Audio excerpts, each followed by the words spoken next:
halimaw ng gubat ng Balete. Tahimik ang gubat.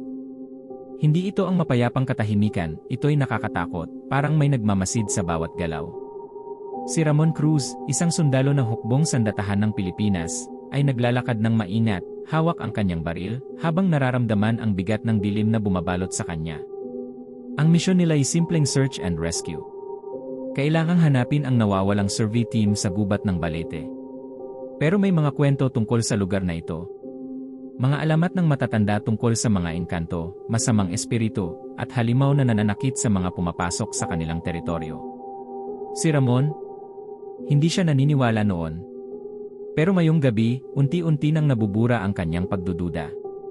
Una, nawala ang kasama niyang nasa unahan. Isang iglap lang, wala ng bakas. Pagkatapos, dalawa pa ang hinatak papasok sa kadiliman, hindi man lang nakapagbigay ng babala.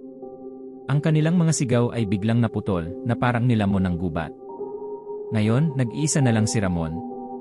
Nagtago siya sa likod ng isang malaking puno, hinihigpitan ang hawak sa baril. Tahimik ang paligid, pero naririnig niya ang tibok ng kanyang puso. At bigla, sa likuran niya may kaluskos. Dahan-dahan siyang lumingon. "Lumitaw ka," sigaw niya, pilit nilalabanan ang kaba sa kanyang boses. At doon niya ito nakita. Dalawang pulang mata ang kumislap mula sa kadiliman. Nagliliyab ito sa dilim, puno ng galit at kasamaan. Lumitaw ang nilalang mula sa mga anino. Napakalaki nito, doble ang laki ng tao. Ang katawan nito ay baluktot, may matatalas na tinik, at ang mga kamay nito ay parang itak ang mga kuko. Nang umiti ito, lumabas ang mga ngiping matatalim at may tumutulong parang lason. Ang amoy ng nabubulok na laman ay tumama sa ilong ni Ramon. "Daligmata," bulong ni Ramon. Naalala niya ang mga alamat ng kanyang lola, isang halimaw na kumakain ng tao, naninirahan sa pinakamadilim na bahagi ng kabubatan. Bigla itong sumugod, ang mga kuko nito ay tumama sa hangin, halos tamaan si Ramon. Napagulong siya sa lupa, iniwasan ang atake, at agad na pinaputok ang kanyang baril. Sunod-sunod na putok ang umalingaw sa gubat. Ang liwanag mula sa kanyang baril ay pansamantalang nagbigay liwanag sa paligid, at doon niya mas malinaw na nakita ang anyo ng halimaw, isang nilalang na puno ng puot at kasamaan. Tinamaan ng bala ang katawan nito, ngunit tila hindi ito nasasaktan.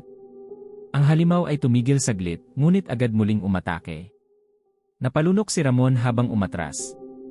Nang maubos ang bala ng kanyang baril, ginamit niya ito bilang pamalo.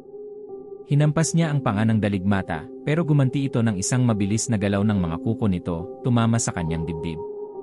Napasigaw si Ramon habang bumagsak sa lupa, duguan. Habang papalapit ang daligmata, bumukas ng malaki ang bibig nito, handang kumagat.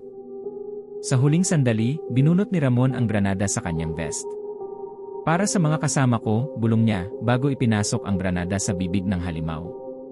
Napagulong siya palayo, at biglang sumabog ang granada, yumanig ang buong gubat. Tahimik na muli ang paligid. Nakahandusay ang katawan ng halimaw, wasak at duguan. Si Ramon, sugatan ngunit buhay, ay nakahiga sa lupa, nakatingin sa mga bituin sa langit. Akala niya tapos na ang lahat.